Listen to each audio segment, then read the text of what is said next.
You're standing in a room with 400 monitors and none of them are showing you what you think they're showing you. That's the first lie of this business. The dashboard says engagement centers. The spreadsheet says conversion specialists. The quarterly report your accountant sends to a shell company in Labuan says customer acquisition costs. What the room actually contains is 400 people typing the same 3 sentences to 400 lonely strangers on 4 continents, and you have spent 3 years teaching yourself not to look at their faces when you walk the floor. Today you look. Today, for reasons you won't understand until it's too late to unsee them, you look. And that's where this ends. But let's go back to where it starts. Because nobody builds a $17 billion empire by starting here. They start somewhere much smaller and much more forgivable. You're 24. You have a finance degree from a decent state school and a job as a junior analyst at a mid-tier crypto trading desk in Singapore, the kind of job that sounds impressive at a dinner party and pays like a retail job with better hours. You're good with numbers, you're better with patterns. You spend your evenings building small trading bots that skim fractions of a percent off arbitrage gaps, and you're patient enough and disciplined enough that it actually works. Not get-rich work, rent-and-noodles work.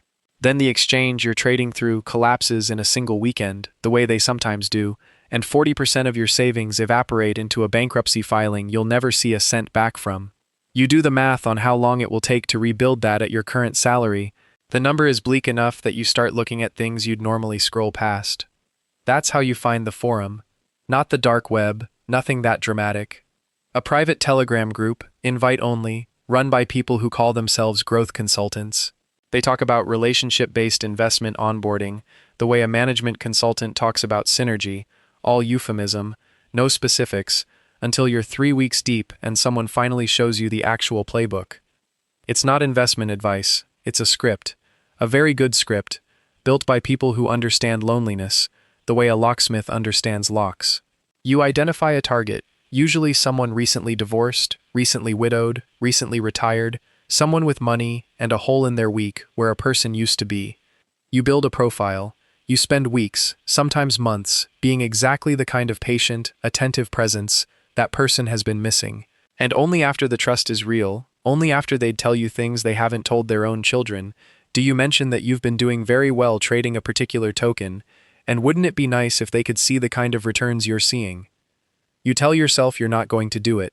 You read the whole document out of professional curiosity, the way you'd read about a competitor's business model. Then your rent is due and your severance is gone and you open a fake profile at 11 p.m. on a Tuesday, not because you've decided to become a criminal, but because you want to see if the thing actually works. You pick a woman in Ohio, 58, recently widowed, active in a gardening Facebook group. You spend 6 weeks being kind to her. You never ask for money, you just listen, and one night she brings up her retirement account herself, unprompted, and asks what you think about crypto. You didn't build the trap. You just noticed she was already standing near the edge. The first transfer is $4,000. It clears in 9 minutes. You stare at the number in a wallet you control, and you feel something you'll spend the next 4 years trying not to name, because naming it makes it harder to keep doing. You tell yourself this is a one-time experiment. It is not a one-time experiment. Within 6 months, you're running 11 parallel conversations. Within a year, you've hired 2 people to help you manage the volume, because a single operator can only maintain so many relationships with the level of attention this business requires. You stop thinking of it as a scam and start thinking of it as a service business with an unusual sales funnel, because that reframe is the only way to keep doing this and still sleep. Your unit economics are extraordinary. Customer acquisition cost, nearly 0. Just time. Average revenue per target, 6 figures, sometimes 7. Churn is high because the relationship only survives one extraction cycle before the target either runs out of money or figures it out. But the volume more than compensates. You build a fake trading platform, a slick interface with a live-updating balance that only ever goes up, because the number going up is the entire product. Nobody is buying crypto. They're buying the feeling of watching a number climb while someone who seems to love them tells them they're finally getting ahead.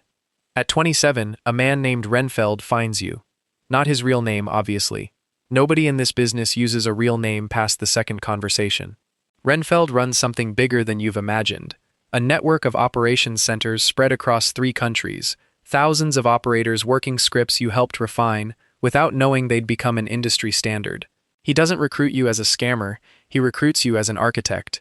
Your trading background, your instinct for systems, your comfort with the euphemisms. He wants you to design the machine, not run the phones. You'll build the targeting algorithms, the payment funnels, the layered crypto mixing architecture that turns victim deposits into untraceable liquidity across 9 jurisdictions before it lands, clean, in accounts nobody can freeze. You do the math on what 1% of a machine this size looks like, and the number rearranges every ethical hesitation you had left. You say yes in 4 days, which in retrospect is the fastest and worst decision of your life, made to feel slow and considered because you spent those 4 days pretending to weigh it. The architecture you build over the next 2 years is, by any measure that doesn't involve human cost, genuinely brilliant.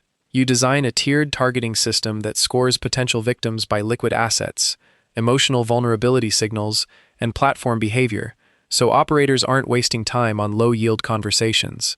You build a synthetic trading exchange with real-time price feeds pulled from legitimate markets, so the fake balance moves in a way that's indistinguishable from a real portfolio unless you know exactly what you're looking for.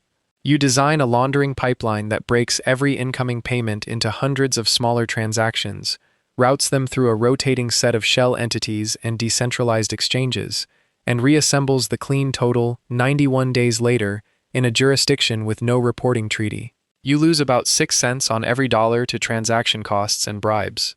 The other 94 cents is real, clean, and yours to move. By 29, the network you helped design is processing flows across 4 continents. Renfeld's operation isn't the only one anymore. It's federated now, dozens of centers, each one nominally independent, all running your architecture, all paying a cut upward. Internal estimates, the kind that exist only in an encrypted spreadsheet you maintain personally, put annual throughput at just under $17 billion. Not profit, throughput. But even at your percentage, even after everyone above and below you takes their cut, the number that lands in your accounts every quarter is more money than your parents made across their entire working lives, combined, several times over. You buy an apartment in a city with no extradition treaty. You buy anonymity the way other people buy insurance. You stop thinking about the woman in Ohio, mostly, except at 3 a.m. sometimes, when the part of your brain you've spent years training into silence gets a word in anyway. You've been told, in the vague way everything in this business gets told to you, that the operations centers are staffed by willing employees, people who signed up for sales jobs, who get paid, who choose this the way you chose it. You've never actually visited one. Your work has always been architecture, servers, code, spreadsheets, the machine, not the floor. Renfeld likes it that way. Compartmentalization is the whole point of the structure you built. Nobody sees enough to testify against anybody else. At 31, an operation in a facility you helped fund starts underperforming. Quota is down 40% for 3 consecutive weeks, and Renfeld wants you on-site personally, because the systems you built say the targeting data is fine and the scripts are fine, which means the problem is human, and human problems need a human diagnosis. You fly in. The compound sits behind a wall that used to belong to a shuttered hotel resort, repurposed, razor wire dressed up as decorative fencing so satellite images read as ordinary. A man who introduces himself only as site manager walks you through a floor of 400 workstations. You expect what you've always pictured: a call center, headsets, maybe a break room with bad coffee.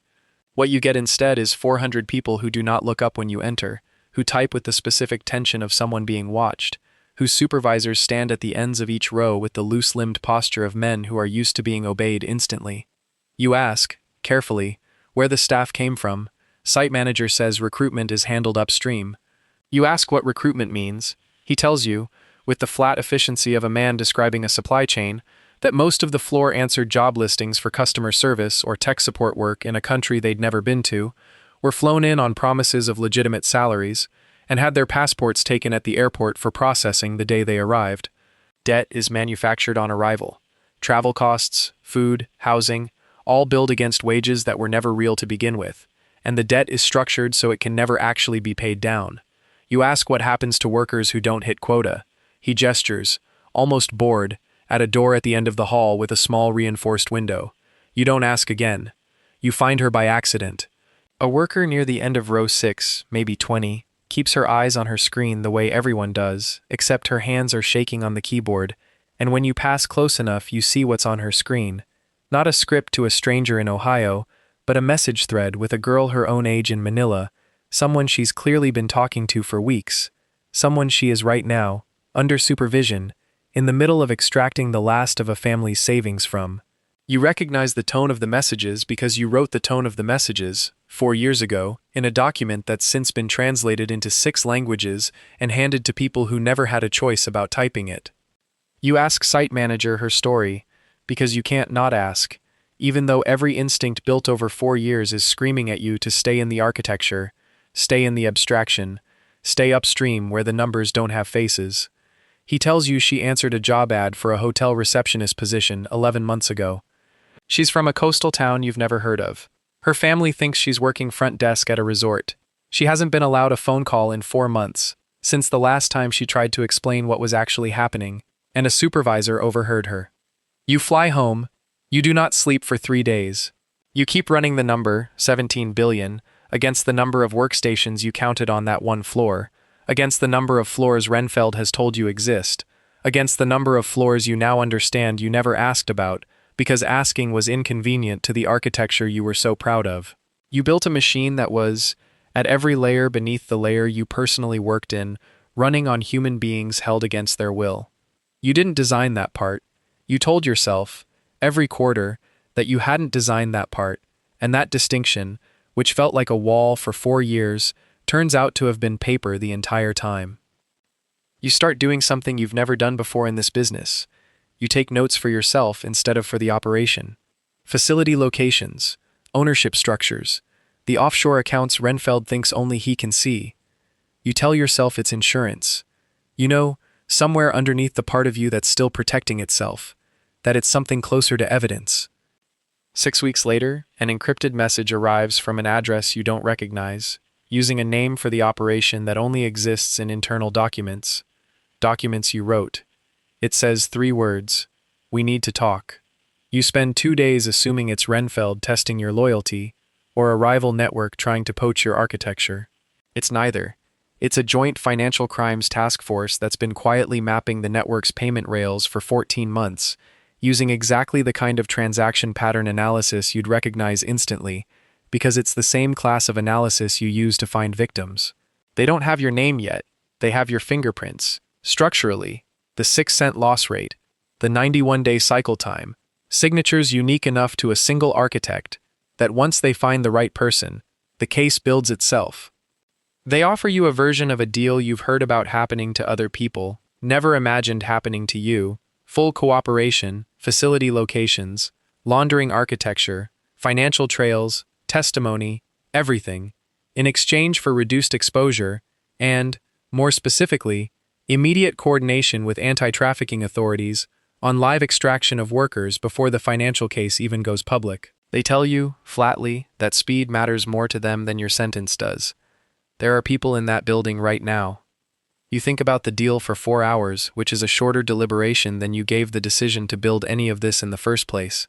You think about the 11 days you spent as a fake boyfriend to a woman in Ohio, telling yourself it was research. You think about $17 billion flowing through a machine you personally engineered to be untraceable, engineered so well that the only person who could unbuild it was the person who built it. You think about a 20-year-old on the end of row 6 who has not made a phone call in 4 months. You take the deal. The raid happens 11 days later, coordinated across 3 countries simultaneously, so no facility can tip off the next, before authorities arrive. 280 workers are extracted from the compound you visited. Across the wider network, using the maps you provided, the number climbs into the thousands. Renfeld is arrested trying to board a private flight out of a jurisdiction he believed, correctly for 4 years, and incorrectly on that particular morning, had no reason to cooperate with anyone. The financial case that follows, built substantially on your own architecture, turned against itself, becomes the largest crypto fraud forfeiture in the region's history. Just over $17 billion in tracked flows, a number you once treated as a KPI, gets read aloud in a courtroom as a charge. You cooperate for the full 18 months your agreement requires. You are not, in the end, the hero of this story, and nobody involved in the sentencing pretends otherwise. You built 4 years of the machine before you unbuilt 11 days of it. The reduced sentence you receive still costs you 3 years of your life, and your name, even sealed, even redacted in most reporting, becomes something you will spend the rest of your life managing around. You do not get to think of this as redemption.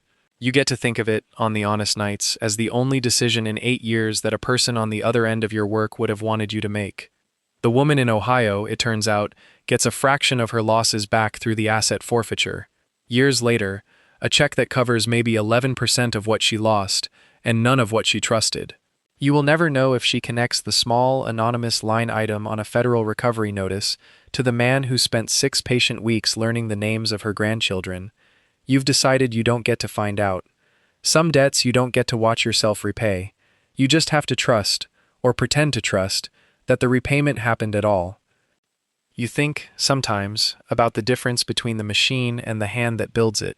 You told yourself for 4 years that you were an architect, not an operator, that you never personally typed a lie to a lonely person, never personally stood at the end of a row making sure someone hit quota. You believed, for 4 years, that distance was a kind of innocence. It isn't. It's just a longer wire between the hand and the harm. You built the wire. You built it well. That's the whole confession, and it's the only one that matters. You were good at this. Genuinely, mathematically good. And the machine you were good at building ran, floor after floor, country after country, on people who never agreed to be inside it. That's the version of the empire nobody puts in the pitch deck. Not the 17 billion. The 400 faces that didn't look up when you walked in.